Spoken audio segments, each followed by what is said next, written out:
Bonjour à tous les amis, c'est Solotech. Aujourd'hui dans cette vidéo, on va faire une expérience. Cette vidéo n'est pas un tuto, ne reproduisez pas ce que je vais faire parce qu'aujourd'hui, on va tenter de restaurer et de réparer une vieille carte graphique. Je ne suis absolument pas sûr de ce que je vais faire dans cette vidéo, des manipulations, des produits que je vais utiliser. Donc voilà, surtout, ne suivez pas ce que je vais faire, je vais essayer de faire au mieux pour réparer et restaurer du coup cette fameuse carte graphique. Alors surtout, restez bien jusqu'à la fin de la vidéo pour voir si au final la carte graphique a été réparée et si elle fonctionne, parce que bien sûr en fin de vidéo on va la tester. Surtout si tu n'es pas encore abonné à la chaîne, abonne-toi, c'est gratuit et active la cloche des notifications. Et aussi en fin de vidéo avant de partir, n'oublie pas de lâcher ton meilleur like, ça fait plaisir. Aujourd'hui la carte graphique qu'on va essayer de restaurer et de réparer, c'est tout simplement une RTX 2080 Ti. Il s'agira du coup de cette carte graphique, comme vous pouvez le voir, elle est quand même dans un sale état. Avant de commencer, je vais quand même vous raconter l'histoire de cette carte graphique. Il y a de ça un an et demi, j'avais reçu un PC gamer de la part d'Intel. J'avais fait d'ailleurs une vidéo dessus. Et comme normalement vous devez le savoir si vous me suivez déjà depuis un an et demi, dans ce PC là il y avait tout simplement un problème avec la carte graphique. Elle avait un petit bug, elle n'était pas reconnue par le PC. Pendant plusieurs mois j'avais du coup essayé de la réparer, de corriger le bug. J'avais même fait une vidéo à ce sujet là. Mais au final je n'avais jamais réussi à réparer cette carte graphique. Du coup elle avait fini dans un carton dans ma cave avec pas mal de petits produits à été que je me sers plus aujourd'hui. Pour ceux du coup qui me suivent sur Insta, vous devez savoir du coup que l'été dernier dans ma cave il y a eu un dégât des eaux, un gros dégât des eaux. Ma cave a été tout simplement inondée comme jamais. Et du coup pour ceux qui me suivent pas sur Insta, n'hésitez pas, vous avez le lien en description, comme ça moi vous aurez un peu des coulisses et des petites news comme ça par exemple. Et comme du coup vous devez vous en douter, il y avait forcément ce modèle là, cette carte graphique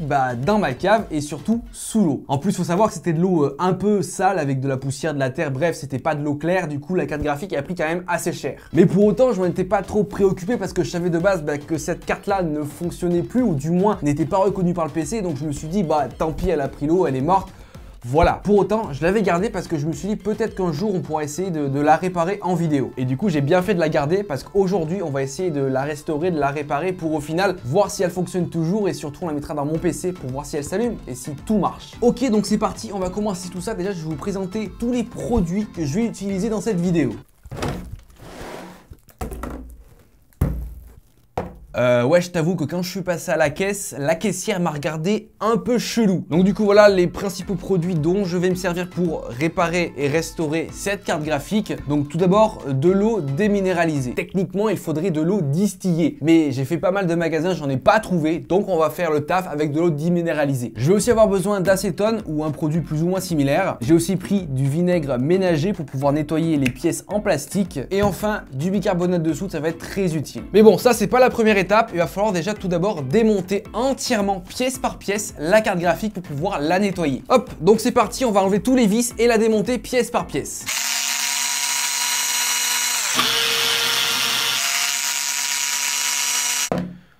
Ok. On a accès à la backplate, et là normalement on devrait pouvoir enlever le gros de la carte, c'est-à-dire la puce. Alors il y a des trucs à débrancher normalement. Ok, voilà du coup la puce, ce qu'on va principalement nettoyer et restaurer du coup pour au final tenter de la réparer pour qu'elle fonctionne. Ok, maintenant il faut démonter tout le système de refroidissement. Hop, le carénage. Ça, c'est démonté. Et là, tout le système de refroidissement. Bon, du coup, voilà, la carte est maintenant entièrement démontée. On va pouvoir commencer à la réparer, commencer à la nettoyer surtout. Ce qu'on va faire maintenant, on va séparer toutes les pièces électroniques des pièces non électroniques, parce que du coup, elles vont pas se nettoyer de la même façon, ça, vous avez bien compris. Ce que je vais faire tout de suite maintenant, c'est que toutes les pièces qui sont non électroniques, je vais directement aller les faire tremper, histoire que elles commencent un peu à se nettoyer toutes seules. Donc pour ce faire, ça va être très simple. Je vais directement aller les faire tremper dans de l'eau avec légèrement un peu de bicarbonate de soude et aussi un peu de vinaigre ménager, histoire qu'elles trempent tranquillement. Donc c'est parti, je prends toutes les pièces non électroniques et je vais directement les faire tremper.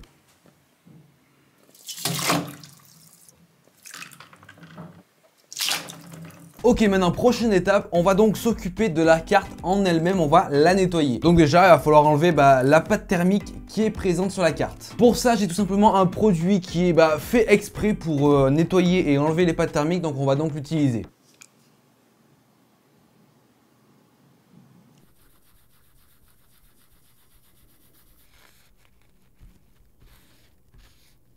Donc ok, maintenant pour la suite, on va tout simplement nettoyer la carte au recto et au verso avec un peu d'eau mélangée à du bicarbonate de soude.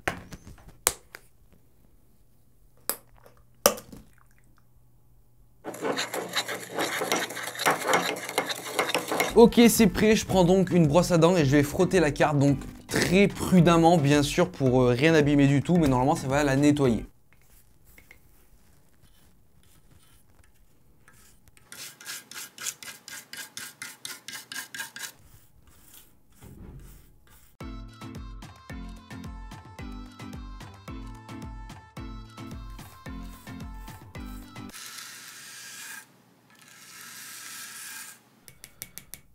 Ok, maintenant, une fois qu'on a fait ça, on va pouvoir entièrement la rincer.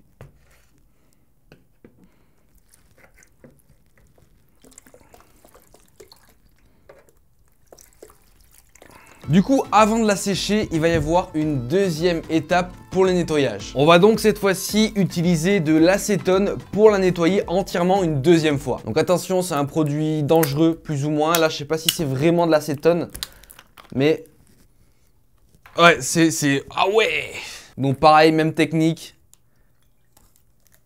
Ah, c'est une sale couleur quand même, hein. C'est parti, brosse à dents. Et pareil que avec la solution d'avant. Ça va enlever toutes les petites traces d'acide, les oxydations, etc. Ça va nettoyer bien en profondeur la carte.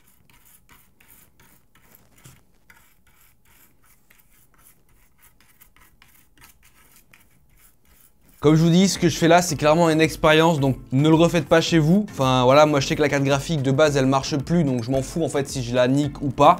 Donc ne le refaites pas chez vous.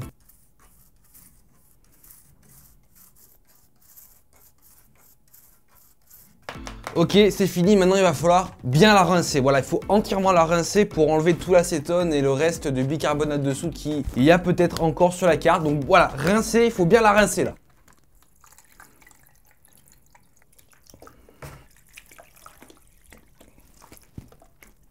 Maintenant, on va passer à l'étape très importante du séchage de la carte. Ok. Donc là, il va falloir vraiment très bien la sécher de sorte à ce qu'elle soit sèche, qu'il n'y ait pas d'humidité. Bref, vous avez compris.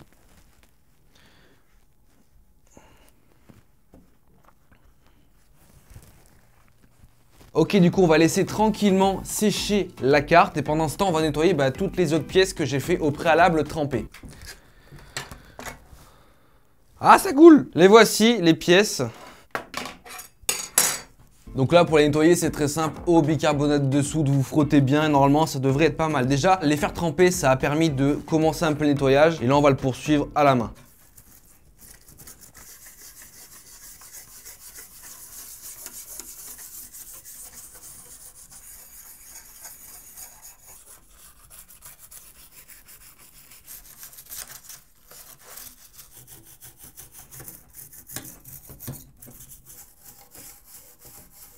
Ok, maintenant que les pièces sont nettoyées, je vais directement aller les rincer à l'eau claire. Et ensuite de ça, je les laisserai sécher tranquillement, histoire que vraiment, voilà, elles soient nickel. Ok, du coup, les autres pièces sont directement en train de sécher. Maintenant, on va pouvoir passer à l'une des dernières étapes avec la carte. Maintenant qu'elle est bien nettoyée, toute propre, tout jolie, on va pouvoir la mettre au four. Alors, oui, t'as bien entendu, on va mettre cette carte graphique-là dans un four. Alors, tout simplement, qu'est-ce que ça va permettre? Vous savez que les soudures sont faites à l'étain. Et l'étain a un point de fusion assez bas, si vous voyez ce que je veux dire en termes de température. La mettre au four va tout simplement permettre à ces soudures là de légèrement fondre et légèrement s'étaler, ce qui peut permettre de, entre guillemets, réparer les soudures et corriger certains bugs qu'il pourrait y avoir sur la carte. Bref, dans tous les cas, on va essayer ça. Je la mets directement dans le four à plus ou moins 200-210 degrés pendant 12 minutes. Une fois ça fait, on pourra passer à la dernière étape, c'est-à-dire remonter entièrement la carte graphique. Mais pour l'heure, c'est parti, elle part dans le four.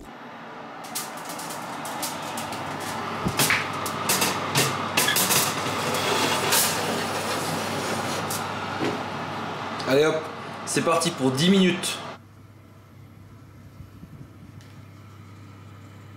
Ok les amis, ça y est, la carte est sortie du four, elle a maintenant refroidi, les autres pièces ont bien sûr entièrement séché. Voilà, maintenant il ne nous reste plus qu'à remonter entièrement la carte.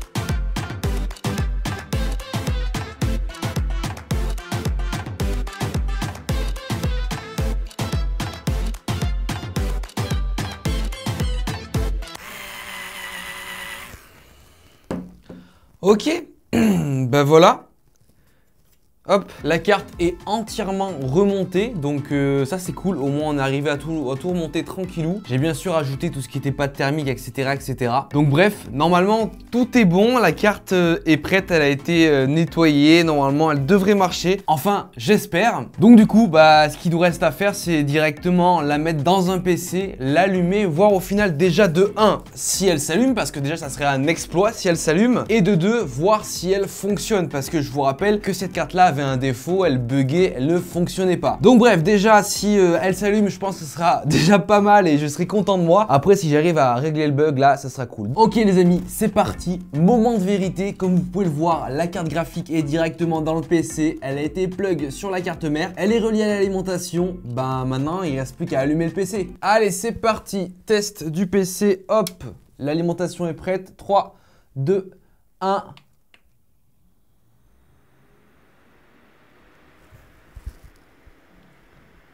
Elle fonctionne. Elle fonctionne. Je suis refait. Elle fonctionne. Alors tout marche, les 3 ventilos fonctionnent, le RGB aussi fonctionne. Ça, je suis content. Elle tourne nickel. Elle tourne nickel. C'est insane. C'est insane. Je pensais vraiment pas que j'allais arriver à la rattraper cette carte graphique là. Je suis trop content. Je suis trop content. C'était une expérience cette vidéo. Bah, pour l'instant, au niveau de l'allumage, ça a réussi. Elle fonctionne. En tout cas, du moins, elle s'allume. Tout fonctionne au niveau de l'aspect extérieur. Bon, maintenant, on va essayer du coup d'y brancher un écran pour voir si elle nous donne un affichage ou pas.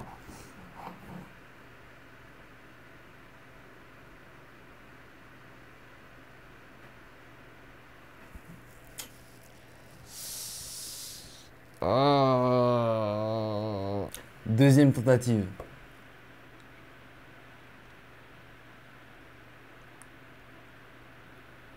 Aïe aïe aïe aïe aïe aïe aïe aïe aïe. On va essayer au niveau du processeur directement. Donc là, on est directement branché sur le processeur, donc en affichage direct. Donc la carte graphique n'a l'air de pas donner d'affichage, en tout cas comme elle avait l'habitude de le faire avant. Déjà, je suis content. Là, je suis dans le gestionnaire des périphériques et effectivement, elle n'est pas reconnue. La carte graphique n'est pas reconnue par le PC. Donc bon, ça c'était le cas avant, hein, avant qu'elle prenne l'eau, avant qu'elle ait ces petits soucis. Même avant du coup qu'on la nettoie, qu'on la restaure. Déjà, je suis vraiment content d'avoir pu la ramener à la vie, qu'elle fonctionne du moins. Mais je suis vraiment dégoûté de ne pas avoir pu régler ce bug. C'est un bug qui est sur cette carte graphique depuis le début. Je ne suis jamais arrivé à m'en débarrasser. Mais enfin bref, je suis un peu dégoûté de ne pas avoir réglé ce problème, mais quand même content d'avoir pu nettoyer et ramener à la vie cette carte graphique. Bon, enfin bref les amis, cette vidéo va s'arrêter là. Je suis en demi-teinte au niveau de la satisfaction. Bon, on aura pu la restaurer, on aura pu la remettre entre guillemets à neuf en termes de saleté, de propreté, etc. Donc déjà, je suis content qu'elle fonctionne en soi, que les ventilos tournent, qu'elle soit alimentée, que les LED marchent. Par contre, voilà, on n'aura pas réussi à régler le problème de base. Je pense que c'est un problème assez compliqué, assez profond. Et peut-être qu'il n'est pas possible de le régler. Enfin bref, j'espère que cette vidéo vous aura plu. C'était une petite expérience. Bien sûr, ça n'a aucun but d'être une vidéo tuto, loin de là. Bien sûr, si la vidéo t'a plu, tu n'hésites pas à mettre un gros like, ça fait ultra plaisir. Et tu t'abonnes à la chaîne en activant la cloche pour recevoir toutes les notifs. En tout cas, moi cette carte là, je vais la garder. Si des fois elle remarche, je sais pas. Moi je vous dis à plus dans de prochaines vidéos. Allez, ciao tout le monde!